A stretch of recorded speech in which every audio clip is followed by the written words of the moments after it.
एक सबसे बड़ा नैरेटिव खड़ा किया जा रहा है, भ्रांति फैलाई जा रही है कि ये जो 3 विधेयक है, संविधान संशोधन विधेयक और 2 कानून, डिलिमिटेशन का और संघ क्षेत्र के चुनाव के कानून में बदलाव, वो आने से दक्षिण की क्षमता लोकसभा में बहुत कम हो जाएगी और हमारे दक्षिण के राज्यों को बहुत बड़ा नुकसान होगा। मान्यवर, मैं बिल जो सदन के सामने है, अब सदन की प्रॉपर्टी है, इसका प्रैक्टिकल इंटरप्रिटेशन कर कुछ चीजों को मैं बताना चाहता हूं। कर्नाटक राज्य में 543 के सदन में अभी 28 सीटें हैं और सदन की 543 सीटों की संख्या के 5.15% कर्नाटक के सांसद यहां पर आते हैं। ये बिल पारित होने के बाद, संविधान संशोधन होने के बाद कर्नाटक की संख्या हो जाएगी 28 से बढ़कर 42 और प्रतिशत लोकसभा में 816 में हो जाएगा 5.14। तो जरा भी नुकसान कर्नाटक को नहीं होगा। दूसरा राज्य है आंध्र प्रदेश।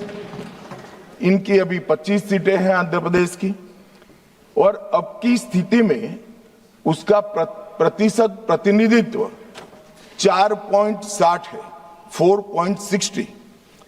अब इसमें भी 50% लगभग वृद्धि होगी तो सीटें हो जाएगी 38 और 4.60 की जगह 4.65% उनकी शक्ति हो जाएगी। तेलंगाना में 17 सीटें हैं अभी और उनकी शक्ति 543 के सदन में प्रतिशत 3.13 है। अब उसमें 50% की वृद्धि होगी और सीटें हो जाएगी 26 और 3.13 की जगह 3.18% उनकी क्षमता। तमिलनाडु, इतने सारे लोग काले कपड़े पहनकर आए हैं, मैं तमिलनाडु की जनता को भी आश्वस्त करना चाहता हूं कि आपकी शक्ति कम नहीं होगी, बढ़ रही है।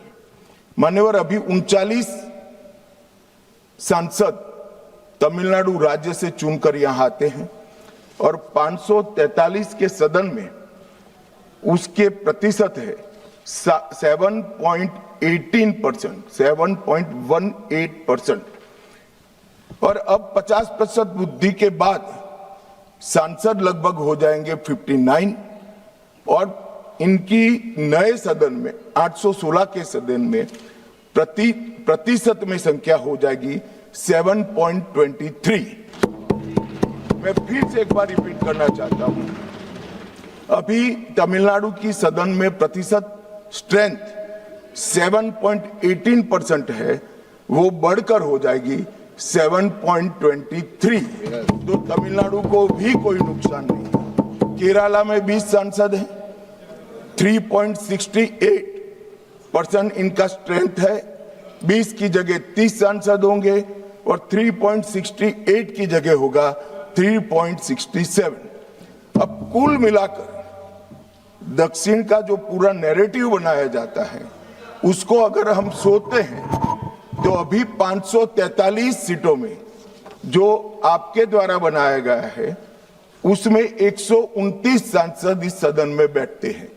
मान्यवर, लगभग 23.76% दक्षिण के सांसदों का यहां शक्ति है। अब 50% वृद्धि होने के बाद 129 की जगह 195 सांसद बैठेंगे और उनकी शक्ति 23.97% मतलब 24% होगी। तो शक्ति बढ़ नहीं रही है, कम नहीं हो रही है, बढ़ रही है। तो कृपया कोई भी एक मिनट मेरा समाप्त तो होने दीजिए, समाप्त तो होने दीजिए। अरे पर समाप्त तो होने दीजिए। अरे पर बीच में कैसे करेंगे आप? मैं अभी बैठ जाइए, उसका भी जवाब देता हूं। आपको जवाब चाहिए ना, देता हूं।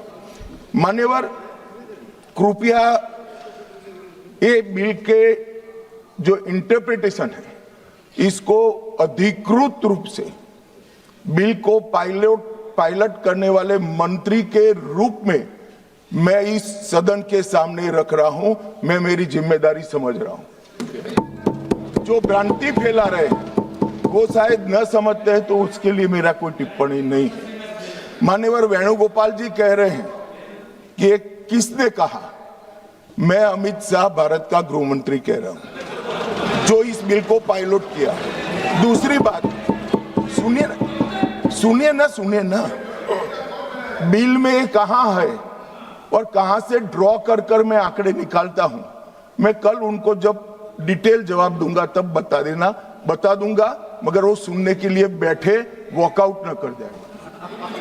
बाकी मैं डिटेल केजी के बच्चे को समझ में आए इतनी सरलता से इनको मैं समझा दूंगा। उनको धैर्य से सुनना चाहिए।